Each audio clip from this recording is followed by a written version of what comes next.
The Bold and the Beautiful's ultimate tragedy. Did Dylan just kill her own sister? Grab your favorite blanket and maybe a box of tissues because we're diving into a bold and the beautiful rumor that has our heads spinning and our hearts breaking. It's the kind of classic, twisty, gut-wrenching soap opera drama we live for, and it's all centered on two women who just crashed into each other's lives. Literally. You remember the scene, don't you? The frantic escape, the dark road, the squeal of tires.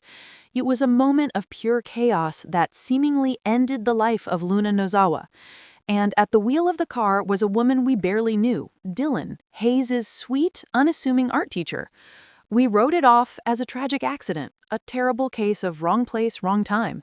But what if it was so much more than that?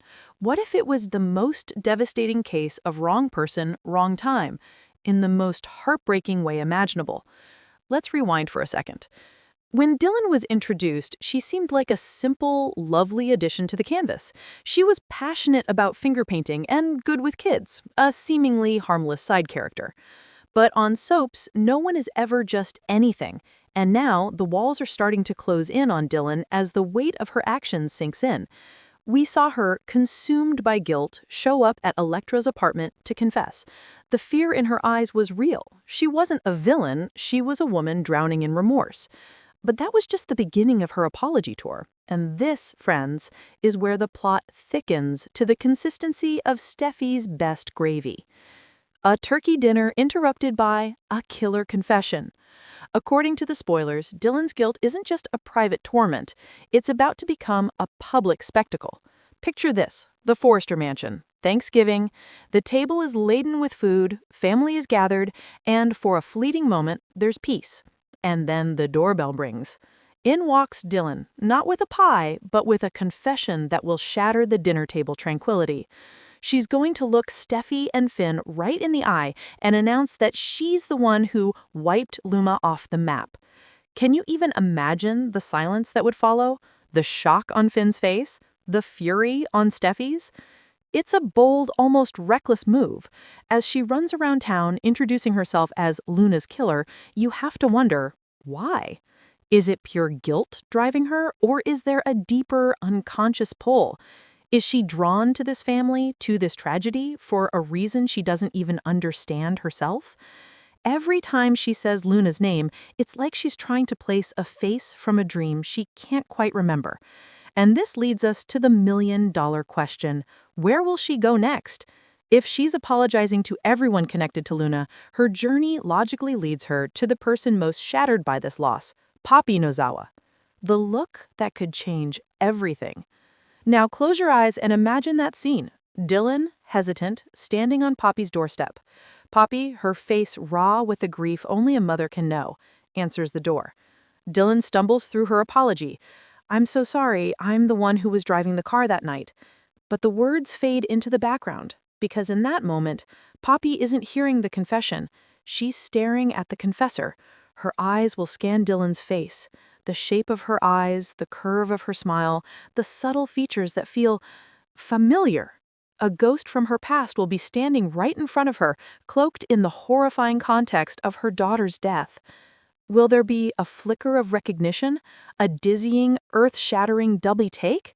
This isn't just about realizing who Dylan is in relation to the accident. This is about a mother's intuition screaming that the woman before her is tied to her in a way that defies all logic and reason. This brings us to the rumor that has the soap world buzzing, a theory so deliciously tragic and perfectly soapy that it simply has to be true. The soapy, secret sister theory we can't ignore. For months, the rumor mill has been whispering about a secret sibling for Luna. But the latest theories, they're even more specific and devastating.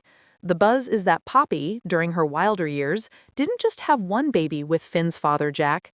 She had two. Imagine a young Poppy, scared and alone, giving birth to twins. The pressure was too much, the reality too overwhelming. In a heart-wrenching decision, she may have felt she could only care for one child. She kept Luna and made the impossible choice to give her other daughter up for adoption.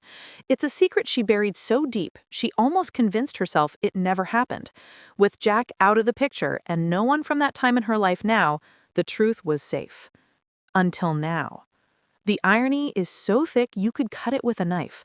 What are the odds that one long-lost daughter would be responsible for the death of the other? It's the kind of Shakespearean tragedy that Bold and the Beautiful builds its legacy on.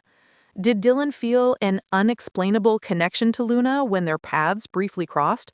Were they perhaps even drawn to each other without knowing why? The universe, it seems, has a cruel sense of humor. Think about the name, too, Luna and Dylan. They share the same letters, an anagrammatic clue that feels too intentional to be a coincidence. It's a classic soap opera hint whispering their connection right in front of our eyes. So, what do you think? Is your heart already aching from the possibility? The thought of Dylan living with the unimaginable guilt of having taken her own sister's life is a storyline packed with enough emotional dynamite to power Genoa City, Salem, and Port Charles combined. It sets the stage for a phenomenal performance from Romy Parks, as Poppy would be torn between her grief for Luna and the shocking discovery of a second daughter, a daughter who would need her more than ever. This isn't just a random accident anymore. It's the potential beginning of the most complex, heart-wrenching, and compelling family saga on television. The truth is out there, waiting for one look from a grieving mother to bring it all crashing down. Stay tuned, because on The Bold and the Beautiful, the greatest tragedies are always, always, always family affairs.